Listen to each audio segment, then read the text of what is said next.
Assalamualaikum warahmatullahi wabarakatuh. Para siswa, ketemu maneh ing pasinaon basa Jawa. Ing kalodhangan iki bakal diandharake ngenani struktur teks crita wayang. Dene teks crita bakal dijupuk saka buku Kirtya Basa kelas 7 kanthi ira-iraan Karna Tanding. Para siswa, struktur teks crita wayang iku mujudake perangan-perangan utawa tahapan-tahapan sajroning struktur teks narasi. Urut-urutane mangkene. 1. Orientasi. Yakuwi tetepungan karo paraga, latar, perkara sing ana sajroning wacan narasi. 2. Komplikasi. Tegese wis ana perkara sing bakal dadi underan lan ndadekake aluring crita. 3. Klimaks. Perkara wis tambah ngombro-ombro lan ruwet. 4. Resolusi. Perkara wis nemokake dalane kanggo ngrampungi. 5. Reorientasi. Pamawas ulang. 6. Kode amanat. Mujudake panutup bisa wujud dudutan utawa kesimpulan. Lah murih cethane ayo disemak bebarengan. Karna Tanding. Perang Baratayuda tambah dina ora mendha, ananging tansaya sengit lan gegirisi. Layone prajurit warsuh karo kunarpane para pangeran lan Raja Wadyabala Kurawa lan Pandhawa. Ana sing bisa dirukti, disuceni lan disampurnakake, nanging isih luwih akeh sing ora karukti. Ambu anyir ludirane para prajurit campur baur bangere batang kewan tunggangan. Aning pakuwaning Wadyabala Pandhawa, putra wayah Pandhu atetawang tangis amelas arsa. Anggetuni sedane para pepundhene lan putra-putrane sing dadi bantening perang Baratayuda. Adimas Prabu Yudhistira. Saksurutipun Abimanyu, Destrajumena lan para senopati sanesipun, Yai Prabu kedah enggal milih salah satunggaling saking para kadang Pandhawa dados senopati perang. Prabu Kresna mecah tangising para kadang Pandhawa. Koko Prabu, kula rumaos boten saged nglajengaken perang punika. Raos sing ciut manah kula sampun boten kuwawa nandhang duh kita tinilar panguwan ingkang kinasih. Punapa malih milih para kadang Pandhawa minangka senopati lajeng mangke pralaya ing palagan. Senadyan kula mangertos sedaya punika wujud darmaning satriya. Yudhistira matur marang Kresna isih karo swara lirih cinandhet ing gurung. Mboten Yayi. Perang kedah lumampah. Menawi Yai Prabu mboten netepaken sinten ingkang kedah dados senopati, kula minangka kusiring Pandhawa netepaken Arjuna ingkang kedah dados senopati. Amargi Kurawa sampun netepaken Ratu Ngawangga Karna minangka senopati, Yai. Kagiat Sang Arjuna njenggirat angusap waspa. Koko Prabu, kados pundi anggen kula badhe nglampahaken ajeng ing madyaning palagan kaliyan kadang sepuh pribadi. Kula mboten sagah, Koko Prabu. Arjuna, elinga iki dudu perkara sedulur apa dulur. Perang Baratayuda iki wujud perang antarane bebener lan kamurkan. Perang belani hak lan ngayahi kewajiban, mbelani jejeking nagara. Wis sakmestine ora ana tida-tida nglabuhi nagara nganti pecating dada wutaing ludira minangka darmaning satriya sejati. Karna senadyan sedulur tuwa sing kebeneran dadi musuhmu, ing perang Baratayuda iki uga netepi darmane satriya males budi marang pawongan lan negara sing saksuwene iki wis menehi kamulyan uripe. Karna uga duwe rasa pangrasa kaya sliramu. Ananging ngemban jejiban lan males budi luwih wigati. Coba yen nganti sliramu ora enggal maju apa ora muspra anggone para wadyabala Pandhawa lan putra Pandhawa sing wis ngorbanake jiwa ragane. Saiki rungokno ing sabarang palagan wadyabala Kurawa dipandhegani Adipati Karna. Sora suarane ambata rubuh anantang sliramu. Wis aja sumelang. Aku sumadya dadi kusir kreta perangmu. Pangandikane Prabu Kresna mau nunjem atine Arjuna. Kaya kaslentik jiwane. Cumlorot kebak pangigit-igit pasuryane abang semburat mendem kanepson. Menawi mekaten monggo Koko Prabu kula nderek. Kula sagah dados senopatining perang para kadang Pandhawa kersanipun nyamektakaken sadaya prajurit mapak kridaning Adipati Karna.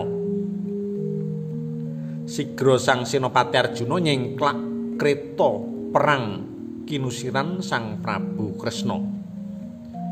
Ing sabarang tegal Kurusetra sang Adipati Karna uga wis samekta.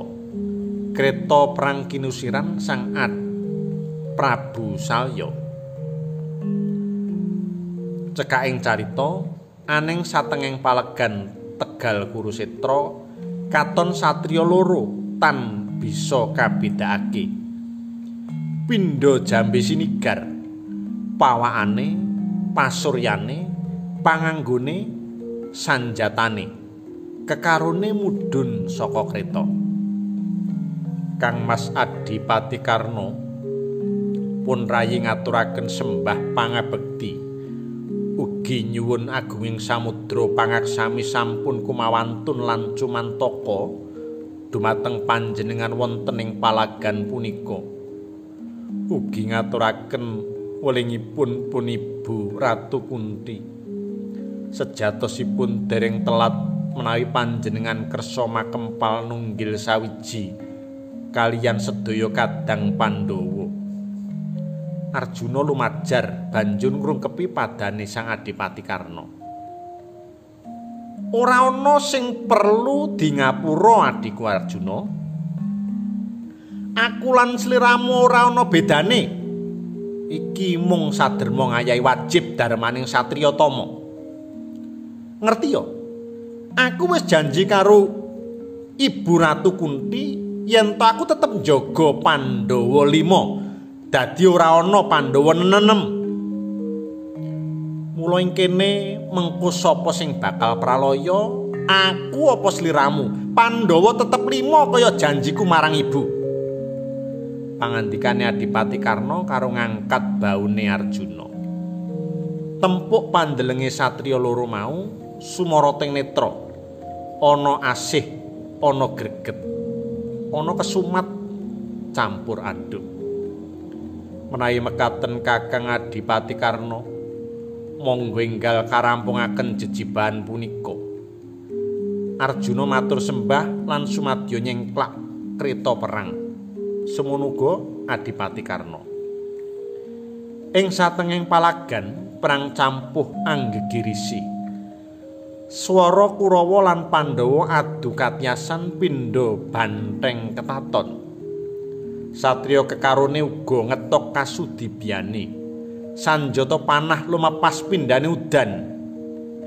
Ananging Sri Kresna ngrasa yen lumepasing panahing Arjuna ora mugen katujokake kanggo musuh, ananging mung lumepas sakarepe. Arjuna, aja kalepan. Kae musuhmu, aja rangu-rangu kewajibanmu menangake andon yuda iki. Bareng lan pangandikane Sri Kresna tanpa kenyana panahe Adipati Karna mleset nyamber gelunge Arjuna. Kados pundi Rama Prabu panjenengan punika? Mestinipun menawi mboten kasendhalisipun dirada, Arjuna sampun pejah kenging jemparing kula.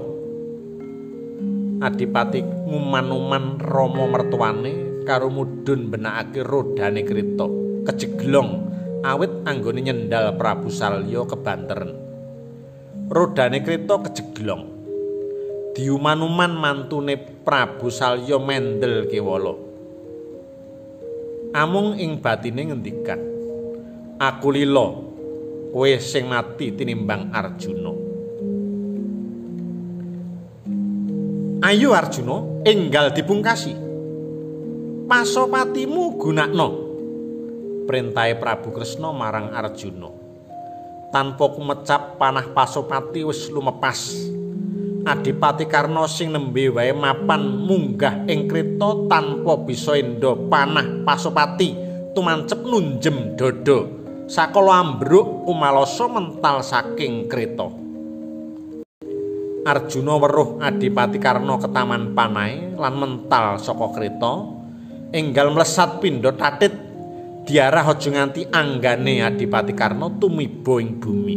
"Aduh, Kakang Adipati Karna, pun rayi nyuwun pangapunten." Arjuna karo tetawang tangis mangku mustakane Adipati Karna. Pasuryane Adipati Karna ngatonake rasa marem. "Adikku Arjuna, dudu salahmu. Iki pancen wis tinakdir. Matura Ibu Kunti menawa aku ngaturake sembah pangabekti lan nyuwun pangapura aku durung bisa dadi putra kang tuhu bekti. Ananging aku uga wis netepi janjiku. Pandhawa tetep 5. Mung wae sak pungkurku aku titip Ibu Kunti marang sliramu sekadang. Muga-muga kamenangan lan kawijayan tetepo kanggo kadang Pandhawa."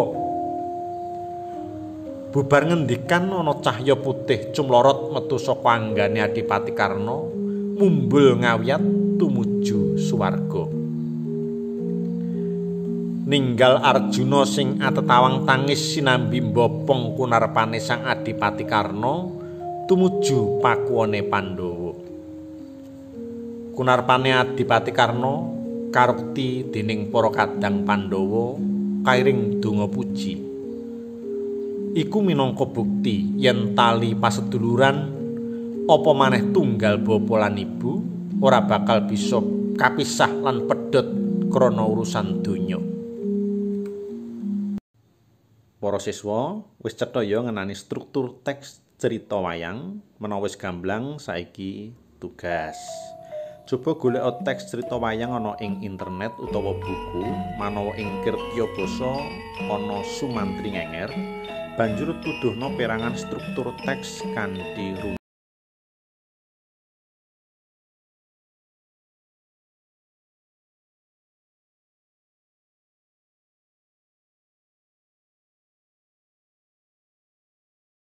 Assalamualaikum warahmatullahi wabarakatuh.